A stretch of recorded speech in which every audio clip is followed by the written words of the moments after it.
ಪ್ರಚಾರದ ಒಂದು ಭಾಗ ಅದು ಅಷ್ಟೇ. ಯಾವುದೇ ಪೂರ್ವಾನುಮತಿ ಇಲ್ಲದೆ ಕೇಸರಿ ಶಾಲೆಗಳನ್ನ ಹಾಕೊಂಡು ಹಾಸ್ಟೆಲ್ ಹುಡುಗರುಗಳಿಗೆ ಕೇಸರಿ ಶಾಲೆ ಅವ್ರ ಆರೋಪ. ಯಾರು ಕೇಸರಿ ಶಾಲೆ ಹಾಕೊಳ್ಳೋರು? ಯಾರು ಕೇಸರಿ ಶಾಲೆ NSUನವ್ರಲ್ಲ. ಕೇಸರಿ ಶಾಲು ನಮ್ಗೆ ವಿರುದ್ಧದ ಪಾರ್ಟಿ ಹಾಕೊಳ್ಳೋರು ಬಿಜೆಪಿ ಅವರು. ಅಲ್ವೇನ್ರಿ? ಹಾಕೊಂಡ್ರು ಆ ಟೈಮಲ್ಲಿ ಅಲ್ಲಿ ಹೋದ ಯುವಕರು NSU ಅಂತ ಹೇಳ್ಕೊಂಡು ಯುವಕರು ಕೇಸರಿ ಶಾಲೆ ಹಾಕೊಂಡು ಅವೆಲ್ಲ ನಾನು ಅದೇ ಹೇಳಿದ್ನಲ್ಲ, ಇವು ಆಧಾರ ರಹಿತವಾದಂತ ಆರೋಪಗಳು. ಇಲ್ಲ ಸರ್, ಅದು ನೀತಿ ಸಂಹಿತೆ ಉಲ್ಲಂಘನೆ ಅಂತ ಪ್ರಕರಣ ದಾಖಲಾಗಿದೆ ಸರ್ ನವನಗರ ಪೊಲೀಸ್ ಸ್ಟೇಷನ್. ಎಲ್ಲಿ? 5 ಜನ ಹುಡುಗರ ಮೇಲೆ ಸರ್. ವಿಜಯ ಅನ್ನೋ ಒಬ್ಬ ಜಿಲ್ಲಾಧ್ಯಕ್ಷ ಮೇಲೆ ಅವರೇ ಕಳಿಸಿರ್ಬೇಕು ಬೇಕು ಅಂತ.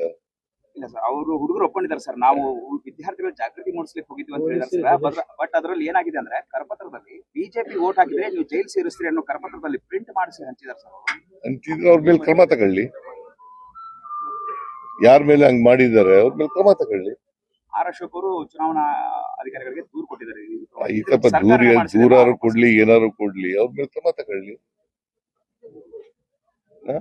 ಕಾನೂನು ರೀತಿಯ ಕ್ರಮ ತಗೊಳ್ಳಿ. ಬೇಡ ಅಂದವ್ರು ಯಾರು?